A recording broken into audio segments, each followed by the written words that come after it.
Welcome back to the podcast, folks. It's Tim here with the TMA Connection, and we're highlighting people that are making a difference in the lives of others in our community. And man, we got a good one here today.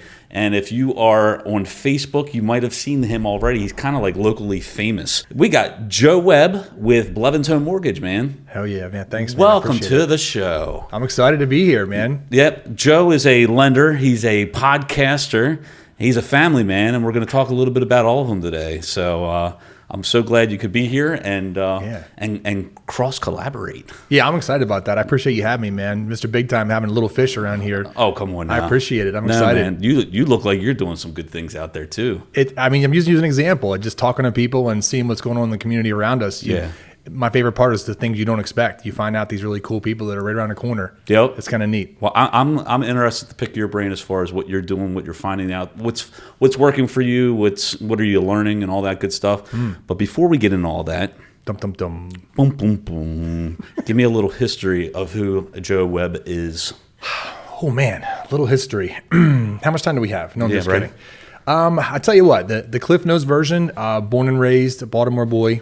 Born in Baltimore City, migrated north up Baltimore County, grew up per se in Hereford. Okay. Hereford boy, Hereford zone. Yep. Snow. Great athletics up there. Yeah, yes. I was a part of the late 90s crew when Hereford sports evolved from cross country, winning everything. To actually winning other things. So football program up there, big deal up there now. Learned a lot of lessons. I went to Taos University. Okay. Did not graduate because Tigers. of especially the lacrosse this weekend was awesome. Okay. Didn't graduate because I had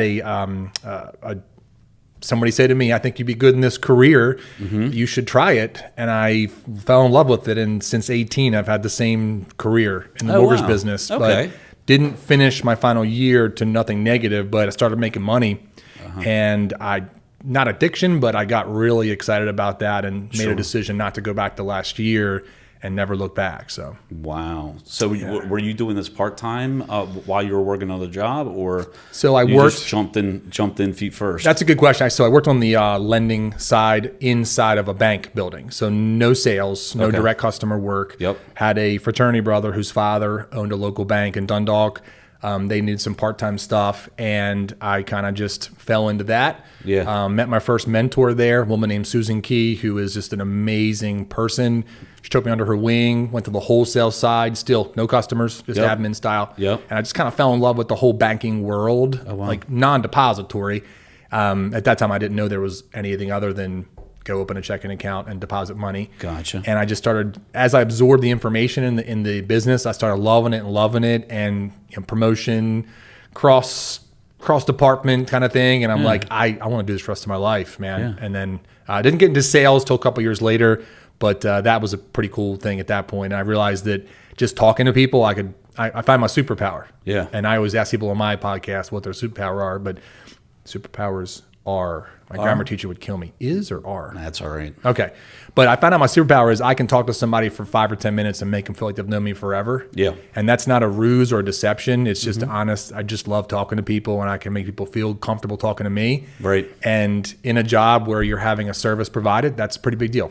Yeah. Yeah, it was neat. Fantastic. And so was it this past December that you joined with Chad and Becky? One more year passed. So December 23. 23. Made a decision to leave a company for no negative reason, just that my growth pattern didn't fit theirs. Yep. Left on great terms. Yep. I worked for 16 years. So I kind of grew up with them. Okay.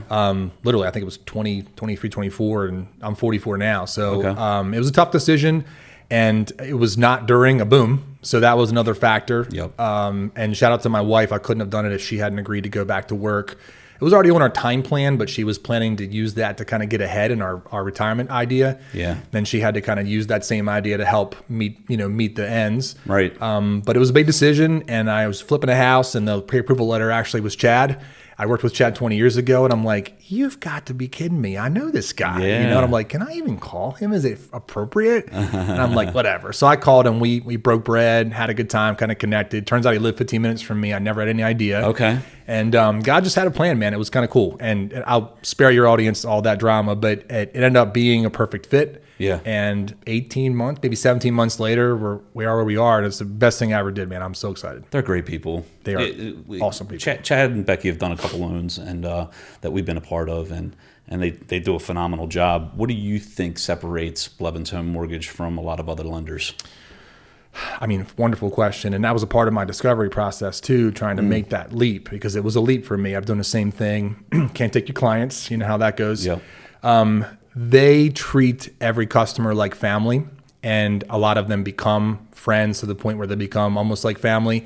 And that's a cliche thing you see sometimes, but I've got this new thing I've been coming up with for the last 18 months where I started to realize that there's so much technology in the world and so much advancement and really cool stuff to help every industry. But in our industry, that's created kind of a gap that doesn't allow what I've been calling a business intimacy. It doesn't allow you to actually get to know the person you're doing business with on either side, customer, angle or ours. And it's never affected them. They just take the time to slow down in the beginning. Yeah. During the pre-approval process, really make sure that you understand their family and their goals, and then we find a product that matches. We don't try to put them into a hole. You're not trying to fit people to the mold. You're really looking for their individual needs. And people recognize that, and I think that's why we really have a great referral rate. And the customers that are with us, they enjoy talking to us 6-10 months down the road, and that's a way to grow a business. Yeah. And that sounds so simple, but in our world, there's just so much reliance on technology that even the most well-intended individual can't do that because technology gets in the way. It isolates you from the person you're doing business with. Right. So, pretty cool thing. Yeah, that's awesome.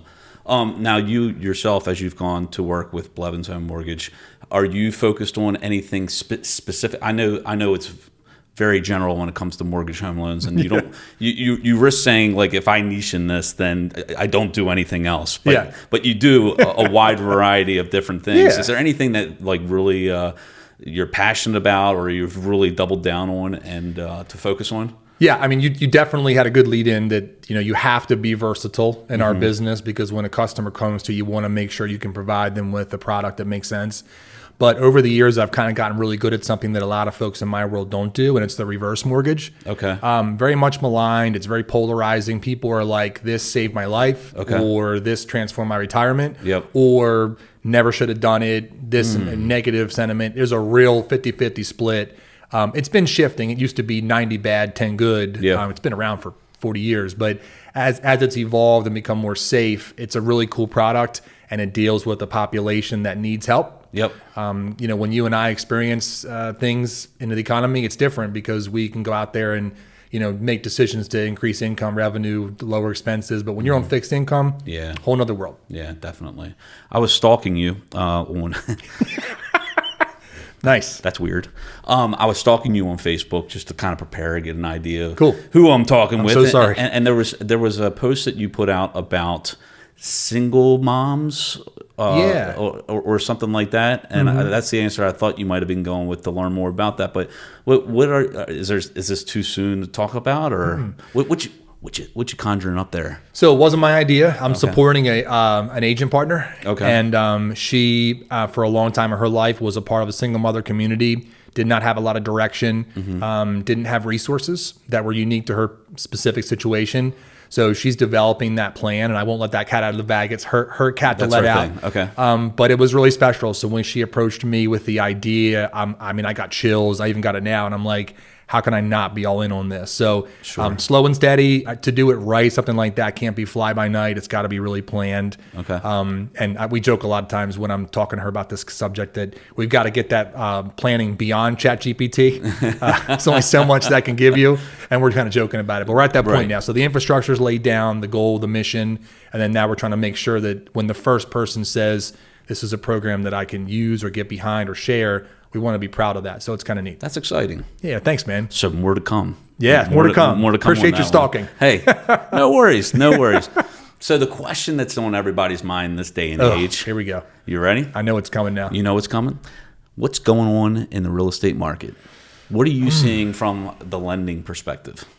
I'll tell you, there's two. Well, let's talk about the rates first. Okay. Something you and I don't control. Yep. I think your audience probably wants to know about that. We are in a very uncharted territory situation. There's no negative or positive there. It's neutral. It's uncharted. The country's trying to do some things right now that are kind of end game. And whether if you ever tried to balance a family budget, there's tough decisions that have to be made. A lot of change happens, volatility, I guess, as they call it. Yep. But things that you thought would really affect interest rates negatively are not. And things that you did not think would have a big deal or matter are causing shifts day by day. Yeah. So I think right now the interest rate conversation to your audience is more about you almost have to stay away from it. If you look at your stock portfolio every day, you're going to have a heart attack. If you look at it once a year, you're going to feel good about it and make some decisions that way. So right. I would say the same thing with the rates. Yeah. As far as a trend I'm seeing, lending is starting to open back up to alternative lending. There's a large population of citizens out there that do not fit inside the box of the traditional conventional loan W-2 earner. Okay. Self-employed people are really having a lot more options these days because they have a unique tax situation, income situation, whether that's advanced like trusts and LLCs and C corps, S corps, or even just somebody that has a legitimate side hustle that actually became something significant and their lifestyle now reflects that change, and they like to purchase a home which reflects their lifestyle. There are some things that are changing to help folks out. And there was a kind of collapse of that, 10 years ago because of what happened in the country. So it's kind of opening back up. It's opening back up. Any specific occupations that you've been seeing having more luck getting mortgages now than they did in the past? Occupation is a good question. I think the blue collar business owner is getting kind of a revival. They've kind of stayed out of the market for a while. Yeah. The typical blue collar business owner is still learning how to manage tax prep and tax advantages. So sometimes they make some decisions up front they didn't realize they're going to have down the road. There's a middle ground there, some bank statement loans, which are a great thing. If your business can tell a story with a bank statement that a tax return doesn't, it's really opening up. And there's more and more underwriters that are understanding that not every two blue collar business owners can be the same. Yes. And we're starting to have different measurements of income based on the type of business. That's a pretty big deal recently. Absolutely. And that's exciting for folks. Yeah. Yeah. I think, going back to the interest rate conversation, I think there's so many people that are just so locked up in where the interest rates are right now. And while it is safe to say that 4, 5, and 6 were the norm for the longest of time, it's actually probably below the historical average. With the home values that have gone up, it does put a pinch on you. So the most important thing that I've been communicating is like, look, you have to be able to afford the monthly mortgage payment. That affordability, because at some point things go up, things go down, especially over the long term. You're talking about like comparing that to the stock market. Don't look at it every single day. Look at it in much longer perspectives. That's wise. That's where you got to be. And then when those interest rates do go down, because they will, because they always have. Things go up, things go down. Then you can consider refinancing. I think the longer conversation in the beginning, when somebody says to me, I'm considering buying a house, let's have a conversation, we really got to dig into those conversations, and it matters more. Not necessarily because of a product, but because of affordability. That's the magic A word. And I think almost to the heck with my software, because my software might say you can afford $800,000 house, but your budget and the way you run your family and your lifestyle would suggest $400,000 or $500,000, which is nothing to be upset about. That conversation has to be more prevalent. I always say you want to slow down in the beginning and really take our time and dig into a family's plan. And then when you do get a contract, then they'll go 100 miles an hour and you don't have to worry about it. But I want to make sure you spend that time up front, because some of those questions you would ask a family are going to change what the affordability conversation is down the road. Yeah. What out of all the conversation, what do you feel like is the biggest tip that you can give buyers that are potentially looking to buy in the next 6 to 12 months? This might be controversial from a lender side, but I don't really care because I fall behind it 100%. If you think you are ready to go into a new bracket of home, if you live in a townhome and you want to buy a single family, go on the internet and play around and find out what the number would be on a sales price. If you want to live in Perry Hall, type into Google, which now has Gemini, it's intuitive. What's the average sales price in Perry Hall? Get that number, reverse engineer it in a free mortgage calculator online. You don't even need me yet. Find out what that payment would be. Here's the magic. The gap between what you're currently paying in rent or a mortgage payment and then what you may do, start living like that. If you're paying a $2,000 mortgage and you want to do a $3,000 one, take that $1,000 out of your bank account, put it into a savings. Put it away. Feel it. Just feel it. Yeah. 6 months. Do it for 6 months. Yeah. And in theory, you don't even need me yet. Because if in a best case scenario, you come to me and say, I've been budgeting off $3,000, I can handle it. Yeah. How great is that conversation where you come to me and say, what can I afford? So much I easier. can't answer that question. You have to. Right. But I'll help you get to it. Yep. So good. I've never heard it quite put that way. Yeah. And first time home buyers, that's a huge thing is when we're looking through that journey. If they're not ready yet for whatever reason, not even anything negative in their profile, just timing, Sure. their lease isn't up for 6 months, I'll tell them, why don't you start pretending like you have a mortgage, have that gap, put it in your savings, and if you get a little tight, whoop, bring it back out. Right. Yep. That's solid advice right there. Thanks, man. Not too controversial. Took me 20 years. Well, the controversial part is you don't need me yet. I Right. think it'd be great for you to come to me having that, but anybody that comes to me blind in financial sense, I can teach them that. But it's nice for you to already have that. Sure. Wow. All right, let's jump off of the real estate market. Okay. Let's talk about your podcast. Oh, yeah, that's the easy part. That's Yeah. the easy part. Yeah. It's the World Wide Web of lending. That's right. 2 Bs. I joke and say 2 Bs. 2 Bs. Yep. All right. You've shot now 14 episodes, 15? Yeah. 50? 14 released. Okay. I have another 9 that haven't been released yet. Woo! I'm just trying to plan it out. Check out that pipeline. Pipeline, Wow. yeah. Actually, that gives me anxiety because these are really great people and great stories. And I Yeah. don't want to tell them, hey, it's January 15th. I'll see you in June. Right? So I'm having an issue right now with that, trying to figure out what's the nice balance between my schedule and their schedule, because these great conversation and as you know, the guests love it. They get excited. And I don't want them to wait too long. So anyway, it's a good thing. So are you? How often are you releasing your podcast? So it's about to change. I was Okay. releasing a guest episode every other week. Okay. Which means every 2 guests is a month for me because, Okay. we have other things we do. We do. Yeah, we do. Oh, Yes. Yeah. We may have other things we do. Is there like a business that we still have to run? Maybe. This could, I think sometimes about this. I wonder if like I'm doing myself a disservice because we do a lot on social Yeah. media. We shoot video, we shoot podcasts, and we also help people buy and sell homes. And actually that is the yeah. first priority, right? and then everything else is secondary. But as busy as people see that I am, I think that could maybe be used against me because they're going to be like, well, maybe he doesn't have enough time. Oh, yeah. But people don't see the leverage that I have, the people that I've put in place. Connections. I mean, literally, we will sit down, we will shoot this for 30 minutes, 45 minutes. Maybe if I keep on talking, it'll be an hour and a half to 2 hours. And then I'm done. Like, I do have another interview coming in. So we do, for time's sake, we do batch, and we try to do maybe 2 podcasts That's a smart. time. That's smart. But once I'm done here, I'm done. Then Drew takes over, and You have a Drew. I have a Drew. You don't have a Drew. I don't have a Drew. You might need to get a Drew. I might need a good. If that was a plug, that was a damn good one. Right? Yeah. But honestly, though, it's like that.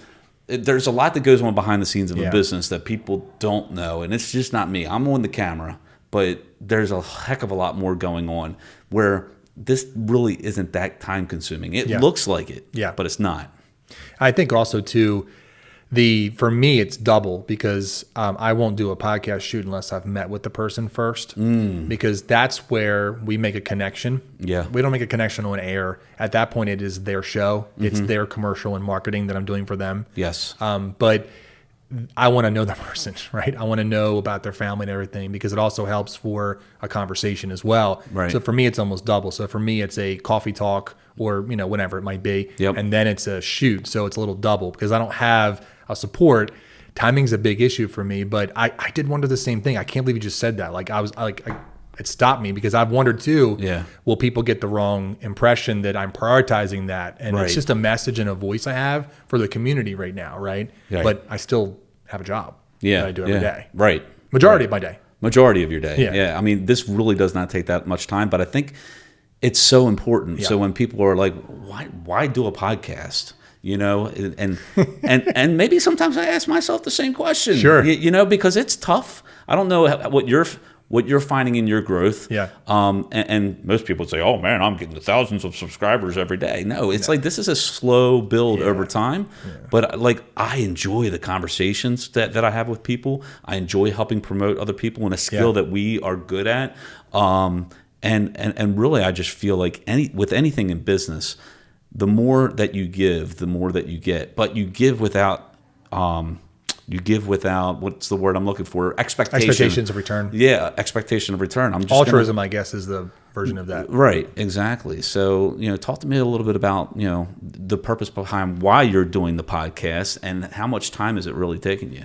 Well, it's not as much time as you'd think. Yeah. Because, I've made some decisions ahead of time to make that, right? But the why is a big deal, right? And my partner, Chad, and my partner, Becky, his wife, were like, really cool idea, but why, right?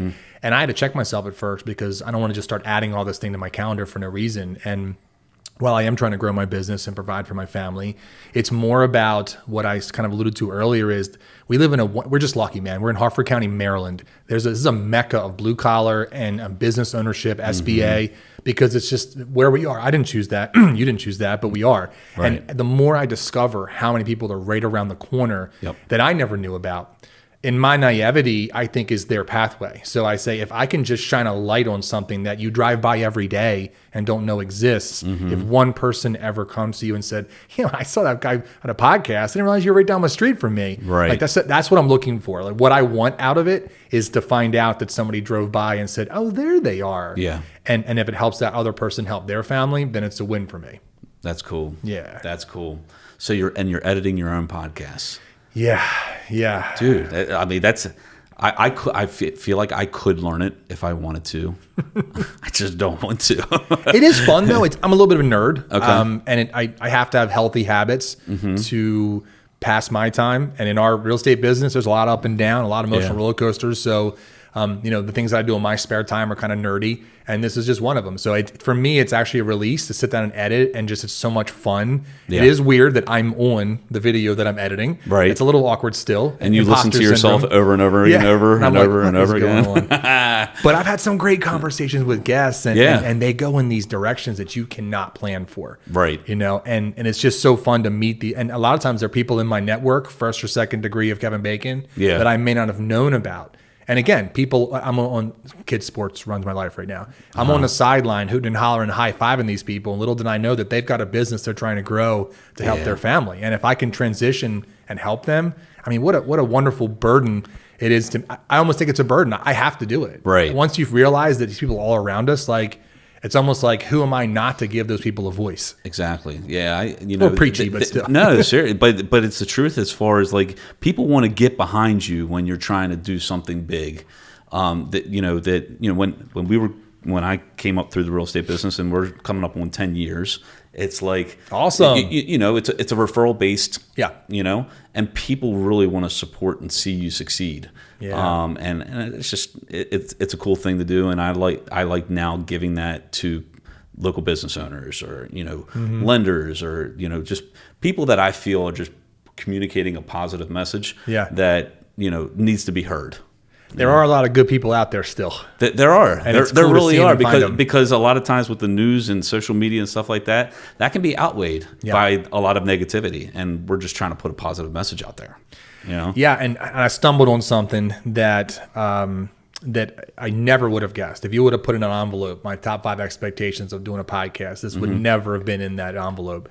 And I stumbled on the need to talk about mental health with teens and teen suicide and just that conversation. Yes. And wasn't on purpose. I wasn't looking for it. Had a recommendation of a guest, and it just kind of took off from that way. And when I have conversations outside of recording about wanting to or want to have conversations, the biggest thing people are saying to me is that people just aren't talking about it. The community will rally around an event. God forbid if something happens, and it happens way more than you think. Yep. And then 2 weeks later, they go back to their lives. Nothing negative. They just have to, right? Right. And then that message just dies down, and then it happens again. Yep. And it happens again. It happens again. So I almost feel this calling, and I was discussing with a friend of mine about this, where I have to talk about this tough subject. And I was very nervous about the audience and the people involved to think it was disingenuous. I was just trying to grow my business and use them. And I was very sensitive to that. talked to multiple members of the family, had 4 or 5 members of the family review the whole episode before I released it because I was so nervous that they thought I was doing it for the wrong reason. Yep. Had some great conversation. It never came up. They said I was just, worried about things I shouldn't worry about. But the one thing they said is, you're talking about it. People aren't talking about it. And it's just an awesome message to have out there. And a lot of people talk and don't comment, or they view and don't comment, and that's okay. Yep. But because they're having conversations, it's a beautiful thing about it. So I never thought that was going to go that way. Yeah. Which is special. Which is neat because I know exactly who you're talking about. We had mutual relationship with we that. are mutual friends. Yeah. Yeah. So that blew my mind the way that went down. Whether it's them or whether it's somebody else, if you could go back and pull out a podcast episode that you've done with a specific guest, is there one that really has kind of, whether it's this one that that you're just referring to or somebody else, what one really stood out? All your guests are great. Yeah, that's good people. They're good people. And all of them bring It's like asking a parent which one's your favorite kid? I knew you said that because they're my little babies. They're my little babies. But really, when it comes down to it, what one really made a difference for you in shooting? If the question is which one of your podcast episodes moved you, it was the episode with our mutual friend. Okay. I had a lot of things mentally that happened to me after that I did not think were going to happen. Wow. And I'm a sap. I don't mind crying, trust me, but I'm not going to go there. But it was more about I had conversations internally with my family and my children, and which I think was kind of the goal, right? It was meant to be to have those conversations. I ended up talking to someone else, mental health, a little older, 18 plus, a woman named Morgan that we actually might both know. And she talked about different parts about the mental health journey and just the similarities. And one thing she said to me is just have the conversation, who I was quoting when I said that. So that hands down, that is. Although the one I just released where I got up and got hit by a sword with a helmet on, that is the most memorable. So if the question is the most profound episode, it is our mutual friend. If it is the most memorable, we keep on saying mutual friend. Can we just say it's Christian Honig? With all respect to him and his family. Yeah, with all respect to his family. Christian Honig and his family. Beautiful family. More importantly, his son Cooper, who's watching down on us now. Yeah. And, that story, I just got my chills just saying his name. I know. But Christian wants to tell the story. He doesn't want people to forget it. And then I met with an organization called Live for Thomas that said, and I kind of joked with them on camera, where they have a table about teen health and mental health, teen suicide, and people walk by and are like, "Oh God," because it's such an embarrassing conversation, and they know it is. But we just got to keep talking about it. Yeah. But if you talk about the most memorable episode, I did not know that I was going to be struck on camera by a sword, wearing a full helmet. Roger Young came out, and he's part of an armored combat league, which is a growing sport, kind of like MMA was 20 years ago, 30 years ago now. Oh, I'm aged. And it's this international sport. There are medals and competitions, and we happen to be by Cecil County, really close to it. Yeah. And it was neat. So I put a helmet on, and he goes, "How's it fit? Everything going?" Bang, got me. And I was like, "Whoa!" In my basement, we were both standing up. It was just incredible. And I said, "Holy shnikes," because I'm on camera, and it was pretty awesome. So 2 different questions, 2 different answers. Yeah, there you go. I'm going to have to check that one out. Yeah. All right. Then here's the flip side of the question. Who's one person that you haven't necessarily sat down with yet that you would absolutely love to have on your podcast that you haven't reached out to yet? Oh, I've got some big aspirations. I'm an ambitious person. Okay. Well, let's put it out there in the universe because it's going to happen. I would love to talk to some local, for your audience, local politicians and just have a everyday Joe conversation with them. Yeah. And not because of a campaign, not because of, they might accept because of a campaign, but it's not to rally behind a candidate. Yeah. Got to stay away from that. I don't want to alienate half the audience, right. Or get judged by the other half. But it's more about, I think people need to see them as people. Okay.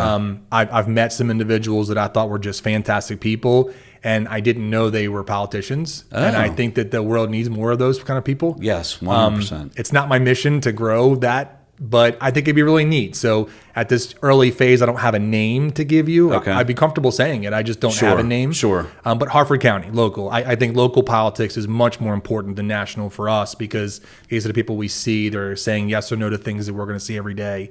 And it'd be fascinating to have that conversation. Yeah. Yeah, definitely.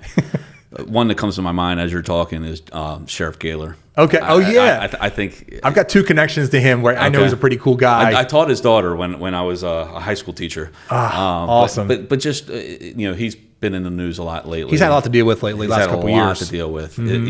Yeah. And so just to get his views on leadership and all that stuff would be. It was a shame to see our town of Bel Air on the news for the wrong reason. I was so excited to hear the word, and then when I heard the context, I'm like, oh, yeah, it's a shame. Well, another name is Allison Healy, who was she's the state's attorney that prosecuted the case that with the Rachel Morin case and how all that played out. See, how fascinating would that be? I didn't know her, so you can have her. Yeah. I'll do Sheriff Gaylor. You can have there you go, AG Healy. I do know her outside of that from something else. Okay, she is just a phenomenal person, and I love that. Yeah, I love that. People need to know more about her. I'm not about putting people in a spotlight and getting them to be awkward. I want to have cool conversations. Yeah, cool conversations. Absolutely. Yeah.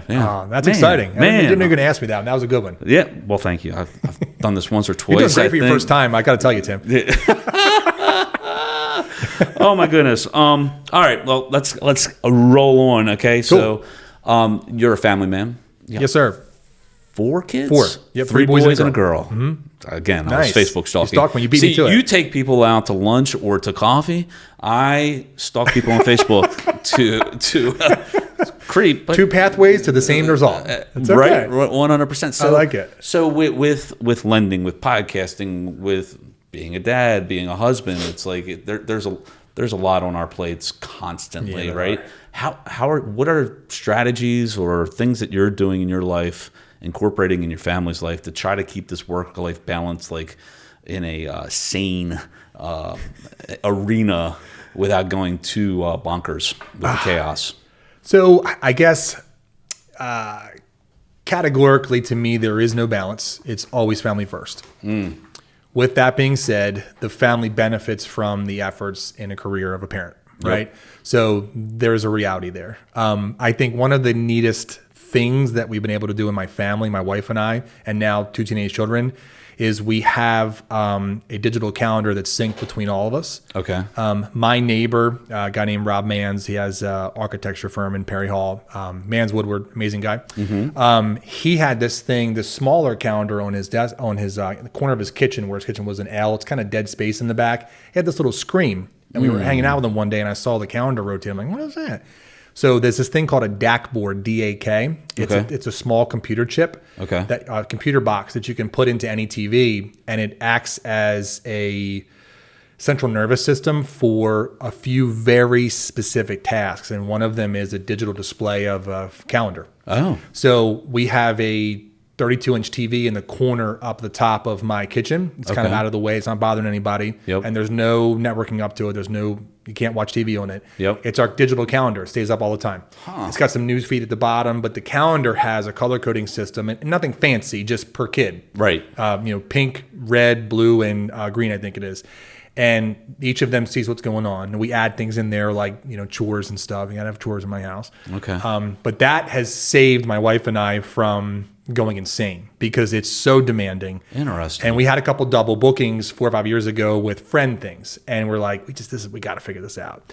And then when I added in the new feature of my work calendar into that, now with my wife going back to work, we know where we need coverage for the kids to pick up school, drop them off. My kids are car riders, not bus riders. Where's this so close? So that was a big deal. So for the work-life thing, to actually see what you have to do, it also allows you to see the pockets. Yeah. And we started saying no to things. We said, okay, you know what? We can't make it. But on my calendar, it's blank because we had to have our time. Right. We still do dinners at my house together because they're all there. Do you put all the family stuff on there first and then build everything else around it? Yeah. And sometimes because you get a brand new sports schedule at a season, all of a sudden the schedule will drop. Yep. right? Right now we're in lacrosse and baseball season, then it'll be football season. I coach football. Okay. So it literally pulls me out of the availability. So my wife has to know. But yeah, so other than like when the season's available and you just kind of plop it in, you do kind of, it's always family first. Yeah. And we've been starting to build in family time where we don't do anything and we just stay at the house and be together, games, movies, dinner, whatever, because you've got to have that. And I'm 44. I'm at the point right in the halfway of my life where I can see the second half of my life with my wife and I to enjoy our marriage without the little ones around. Yeah. But I'm also don't want to rush it because I'm seeing time go by so fast, and it's just kind of scary. And so I want to hold on to that. And the calendar helps a lot with that to intentionally pull family time out. That's awesome. Do you create time for just you and your wife to do like a one-on-one date or anything like that? I do, not as much as I want to. Right. For my birthday present, my mom actually got me a gift card to take my wife out to dinner because she knows it's so important to us. Yeah. I've been with my wife a long time. Okay. So my marriage becomes an adult in August. Okay. 18 years married. Okay. But I've been with her since 2001. So how old were you when you met? 18, 19. Okay. Yeah, and now I'm 44. So we hit a cool thing. When I turned 37, we hit a point where I'd been with her longer than I've been without her. That was a big moment for her and I. But to answer your question, yes, we try to. And coffee time is big for us. In the morning between like 6 and 6:30. Okay. That's my wife and I. The teenagers are getting ready in their rooms. Yep. The littles aren't awake yet. And her and I just have a quick conversation there. We try not to fill it with too many planning and things. Right. What's the age spread for your kids? 16, turning 16 in June, 14 turning 10 2 weeks from now, and then 7. Okay. So we had 3 boys. We had the girl, and then I tapped out right away. I'm like, Did nope. you join the club? I joined the club. Let's go. Yes. So my daughter was born December 21st. Okay. That Valentine's Day, I joined the club. And so during the planning, I said to my wife, I have a really romantic gesture for you. She's like, what is it? And I told her, she's like, that's actually pretty romantic. Yeah. So yeah, joined that club and never looking back. So many guys will be like, there ain't no way I'm ever going to get that done, And I don't even know why I'm going in a southern type drawl voice right now, but the headphones Talk are like this. right. But there was a teacher at Beller High. His name's Doug Dempsey, and he put it in an interesting perspective for me. He's like, they had 4 kids, and he saw the pain and the just agony of childbirth, and he's like, to his spouse, from his spouse. He was there for all 4 of them, right? And he goes, that is probably one of the most traumatic things for a woman to go through. The last thing I'm going to do is ask her to do something like that again. I got to step up and do it. When he put it that way, I'm like, son of a gun. Why? You're making me look bad now. Was he part of the catalyst of your decision? He was. Okay. Very much so. Does he know that? Because that's kind of cool. Oh, yeah. Oh, yeah. Yeah, at some point, family planning doesn't need to be fancy, but at some point you recognize the number of bedrooms available in your home, and the plan, trying to provide for them, college, like not to get all over dramatic about it, but the more children you have, those dreams change, those rules change, those capacity to provide changes. Right. And, we just made the decision ahead of time that we were done. And God bless my beautiful, beautiful wife that I said, well, if this is real, then we need some help because we love each other too much, been together too long, you're too pretty. Yeah. So let's get some help to make this decision last. Right. We're gonna have 40 kids. Good old Catholic family. Right. Yeah. Oh my gosh. Yeah. Wow. Oh my. Didn't expect that to come out today. That was nice. Hey, this portion of the podcast sponsored by the letter V. That's great. And the number 4. And the number 4. No, I have 3. I have 3 daughters. Okay. 22, 21, and 15. And I did cross stalk you to know that you have 3 girls, so God bless you. Oh, so you do stalk. Okay. Yeah. They're pretty cool. But I guess the sad part of it all is that the Markland name stops with me. Yeah. Now I have a sister, and she's kept her last name, so I don't know if there would be like a hyphenated last name. That's getting popular now. Yeah. But the Markland name stops with me. So, but your legacy is going to live on because of TMA and Drew. And exactly. See, my adopted son Drew. Yes, got him on that one behind the camera. That's great. Oh, he loves it. He loves it when we mention him. So, we talked about family, but you're also a man yourself. And we've talked about mental health too. Yeah. So and with all the stress going on in our lives, with the balance of imbalance, how are you taking care of yourself? Yeah, what a great question. And I thinking about actually having a group of gentlemen kind of have this conversation. It's nothing, no cat out of the bag, but I've always wanted to do it. Mm-hmm. Women have a really good sense of community amongst each other to share and vent. Yeah. But man, guys don't have that. It's just not cool, not appropriate, not masculine enough. But we gotta work on that. That's one thing we can do together. We'll figure that out. There we go. I'll tell you what, I take my non-work time very seriously. When I have no family or no work, I have habits, healthy habits that I just check the heck out. Okay. I love to read. I'm born in the 80s, so I'm a video game nerd. Okay. My kids are too, but I don't play realistic games like Tom Clancy style games. I'll just check out. The games that I play are like completely random. I don't play Madden or NBA because they're too real. I want to be in another world. So it's like watching a movie. I like watching movies. My family loves the Marvel and all that kind of stuff. Okay. So my habits help me just check out. The books I read, I just check out. Yeah. So it allows me to kind of escape a little Okay. A little bit. Not that I want to leave my life, but mentally it's a way to refresh, fill up my tank. Yeah. And I don't have other kind of habits. I'm a lot of friends. I still talk to a lot of my fraternity brothers from Towson University. Oh, wow. A lot of them live in Hartford County, and we do try to get together and have fun with the families. Yeah. You ever going out on any guys outings? Yeah, Anything like that? Yeah, sometimes. I think the schedule right now, that's something to me that's not a priority because I'm comfortable talking to my buddies and hanging out. I got a good core group that we do overlap our calendars pretty regularly. Okay. I got a couple best friends that are really important to me. So, making sure those guys know how important they are to me is a priority. But, scheduling guy time, for me, I don't have to do that to fill my tank up. Okay. But I would encourage any guy out there that thinks they need that to definitely do that. But just not, I don't need that personally. Right. So what's a book that you're reading right now, or a book within the recent past that you feel like has really made a big impression on your life? So I've self-accused myself of being a nerd multiple times. Okay. And I like books like Lord You of the don't Rings. seem like a nerd. I know, I'm a closet But nerd, now man. you just said Lord of the Rings. So, okay, go ahead. Well, here's the deal. Mandatory reading in a classroom in Hereford Middle was one of the books. And I was just taken back, never read it before. And I was like, this is really cool. Yeah. Went on a deep dive and saw there was more books. I read really fast, not speed read, but I read very high paced. So I finish books quickly, and I tend to gravitate towards series. And you absorb all of it too. Yeah, comprehension's pretty high. So I just love it, and I absorb it, and I love getting in the characters. Just like you might watch something on TV, like Game of Thrones, week to week to week. You see everybody, kind of develop a character. I can do that very quickly. So I read something called The Wheel of Time, 15-book series, and it is now an Amazon series. And that was pretty cool. It's not as good as the books. They're taking some creative liberties to kind of squish in 15 books into a couple seasons, but it is kind of neat to see that. But Robert Jordan, I think, is the author. Okay. Super cool idea, super neat, that themes that hadn't come up before, but I can see the hidden theme too in the books, and it's nice to see that. Wow. And it's just kind of cool. So that's cool. Another world kind of thing. The Wheel of Time is what I got into. Other than your own podcast, other than my podcast, what's a podcast that you're currently listening to? All right, I don't want to make anybody upset here. Yeah. You are the only other podcast I've ever actually sat down and watched. Really? Yeah. I was never even into podcasts. The idea wasn't even mine. And I went down. I've seen Joe Rogan episodes. Sure. I guess you could kind of call it Russell Brand. I love his voice.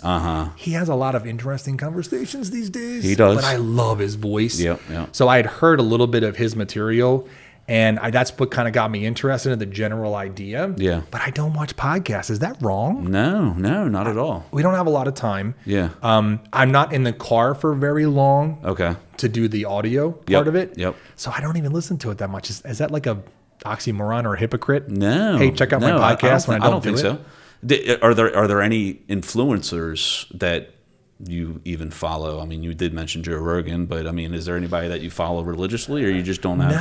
No. Yeah. I don't even do a crazy amount of social media because I think there's a place for it, and you got to be careful. That dopamine hit's real of just scrolling. The doom scroll. Yeah. I mean, my first experience with a podcast was when another mutual friend of ours, Rachel Crawl, had done one, and I'm like, well, this is so interesting. And I've listened to all her episodes. Yeah. But it's been over time, right? Yeah. I don't actively listen to things. Right.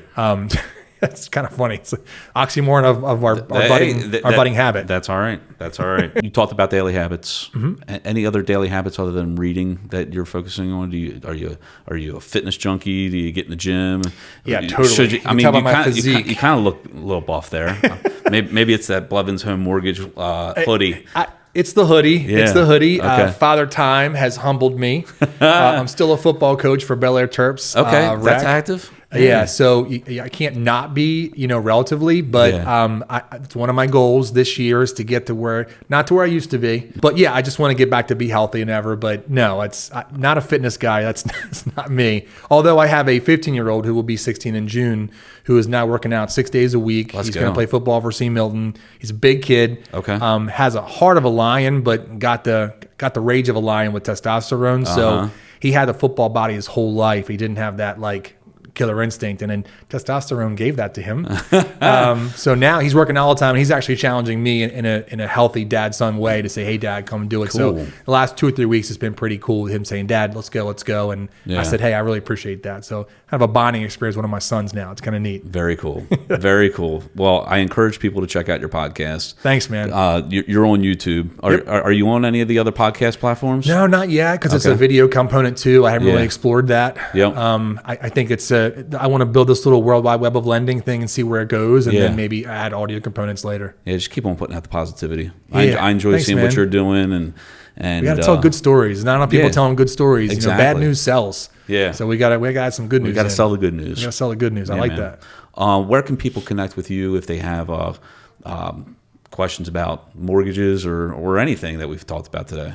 I mean, BlevinsHomeMortgage.com is the company website. The company is myself and Chad and Becky Blevins, just us three. Yep. So very high chance if you call the main number, you're going to get me. Oh, okay, very good. 33% chance. Actually, it's 50 because Becky is our processor. Okay, gotcha. So, but no, I think my socials are out there. I'd love you to check out the YouTube channel. I'm going to have a lot of developments coming out on it. So the podcast is hosted on there. It's the Connected to the Web is the name of the podcast. Connected to the Web. Okay. But I'm dude, I love that. Thanks. Well, it's going to get cheesier. So I love cheese. Okay. So, quick little information dictionary type things. I'm going to have a playlist that's already exists called the Webster's Dictionary. The Webster.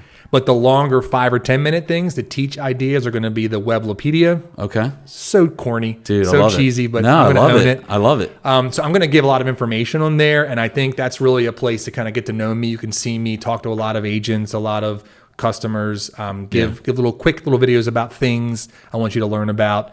That's kind of where I'd tell you to go to. And then people that hit you in the head with a sword while wearing a helmet. If you're feeling like you want to see me get struck. I got to go check that out. It's pretty wild. The first event, actually May 17th is an event for them, and my sons and I are going to go check it out. That's cool. Yeah. That's cool. Joe, thank you for coming on, man. Hey, thanks for having me, man. Listen, I want to give it back to you, even though this is your show, that you're doing great things. No, thank you. I really, everybody that I mention the podcast says your name, and they say you're an amazing person. Oh. And from what I can gather, unless you're really good at hoodwinking me, you're a pretty cool guy, man. So keep spreading the good word. I'm hoodwinking. Yeah, no, just kidding.